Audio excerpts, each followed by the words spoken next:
só, estou fazendo aqui uma consulta ao oráculo da tecnologia atual, né? Olha só que como eu comecei esta pesquisinha aqui, né? E o oráculo ainda está respondendo, né? Oráculo ChatGPT. Aqui eu perguntei o seguinte: qual a filosofia da ciência de Nietzsche, né? E a resposta dele foi que Nietzsche não desenvolveu uma filosofia da ciência completa e coerente, mas em suas obras ele fez algumas críticas a reflexões sobre a natureza e o valor da ciência, né? Basicamente a ideia aqui, né, que ele está apontando para o filósofo Nietzsche é de que este possui algumas concepções que de certa forma iam além da ciência, né? Ainda ele está trabalhando lá, né? Que eu perguntei em quais aforismas, né, de Crepúsculo dos Ídolos aparecem essas ideias. E ele está elencando. Olha só que coisa interessante, né? Os aforismas aqui, ó, da obra. Antes eu perguntei em quais aforismas de Aurora aparecem essas ideias, né? E anteriormente ainda em Humano Demasiado Humano, que foi a obra que eu ensinei, né, parcialmente ali. Eu ensinei 3 aforismas sobre educação, sobre ciência e razão na escola, né, para os meus alunos. E agora eu estou abordando essa outra questão de uma outra perspectiva, né? Talvez seja uma, ó, ainda está trabalhando aqui, né? Talvez seja uma visão meio clichê, de certa forma, né?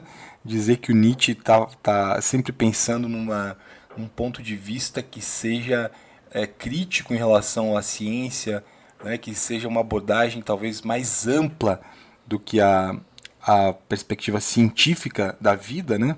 É uma coisa até de certa forma meio básica para quem conhece um pouco do Nietzsche e questionável também, né? Uma interpretação passível de ser questionada. Opa, deu algum erro aqui.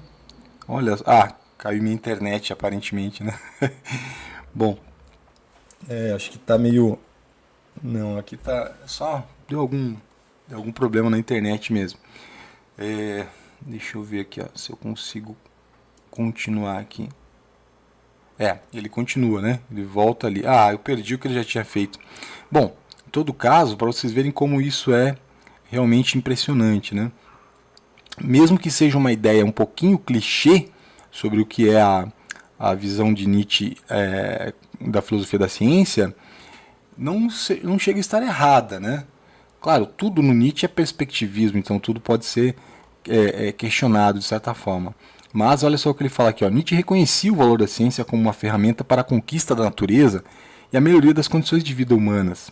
No entanto, ele argumentava que a ciência não deve ser vista como a única forma de conhecimento válida e que outras formas de compreensão, como a arte e a filosofia, são igualmente importantes para a vida humana. Vejam, essa ideia é muito interessante, né? Não há como dizer que seja uma ideia rapidamente descartável, né? Mas eu começo a me perguntar, né? Porque parte do que Nietzsche fez é muito ambíguo, né? O que Nietzsche fez foi muito ambivalente, né? Ele de certa forma, foi um filósofo que produziu coisas muito interessantes para uma ampliação das perspectivas culturais, mas ele também foi apropriado pelo nazismo, né? Não que isso seja culpa, entre aspas essa palavra, né?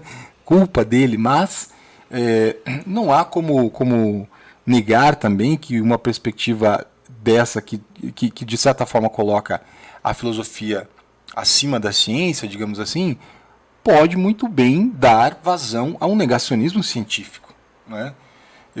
Me parece que não, né? Me parece que não seria isso, obviamente, né? Nietzsche não iria ser uma pessoa anti-vacina, né? Que é uma técnica científica, ou que defenderia a Terra plana, essas bobagens, né?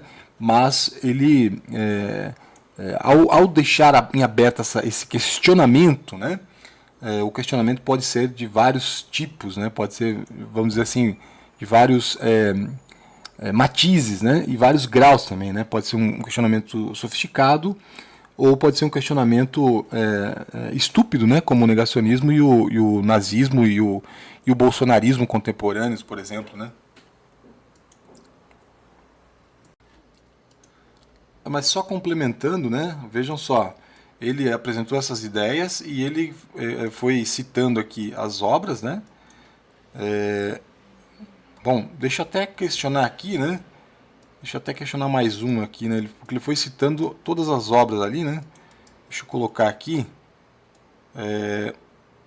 o Etiomo, né? Que ele não... Opa, opa! Aqui apertou, o Mickey apertou aqui a tecla. Deixa eu voltar aqui em quais aforismos de Etiomo. Opa!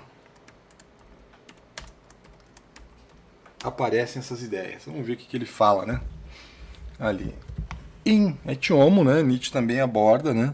Que aliás é uma obra muito esquisita, né? O Nietzsche ali faz umas falas muito estranhas, né? Mas ele diz ali, ó, vamos lá. No aforismo 2, Nietzsche argumenta que a ciência não é o único caminho para a verdade, que outras formas de conhecimento como a arte e a intuição são igualmente importantes. Olha só, né? No 3, Nietzsche critica a tendência da ciência de reduzir tudo a conceitos subjetivos e quantificáveis, né? No 4, essa concepção objetiva e quantificável leva a uma compreensão superficial e limitada da vida humana. Olha que loucura, né? E assim vai. Ó. No 6, né, a religião é uma forma de conhecimento que pode oferecer uma perspectiva profunda e significativa sobre a vida humana. De fato pode, né? Mas talvez seja o ápice da esquizofrenia, né? De certa forma, né? No 10, Nietzsche destaca a importância da arte e fala esquizofrenia sem nenhum demérito, tá? Acho que, de certa forma, o romancista, o ficcionista é um esquizofrênico, né? Como exercedor da imaginação, né? Pensando nesse sentido, tá? Não quero colocar nenhum aspecto pejorativo do ponto de vista da doença, né? Mas é uma ilusão, né? No aforismo 11, Nietzsche enfatiza que a verdade não é algo objetivo universal, mas sim algo que é criado e moldado por diferentes perspectivas e formas de conhecimento. Aqui, né, ele está falando uma coisa que também parte dos progressistas dizem às vezes, né? Que a ciência ela é um construto histórico, né? E que como tal teria aspectos assim questionáveis, né? Eu não sei se tem como eu salvar aqui, não sei se tem como eu salvar de uma vez só. Os chats ficam salvos ali do lado, né? Mas eu vou copiar isso aqui porque eu vi muita coisa interessante aqui, muito mais bacana, né, do que a Wikipedia ou o Google, por exemplo, né? Vamos colocar aqui, vamos colocar assim, Oráculo GPT Nietzsche, né? Vamos colocar aqui esse conteúdo que pode ser uma fonte de pesquisa posterior, né? Tá aqui, né? Olha só. Bom, sensacional. É isso, né? Interromper aqui a gravação.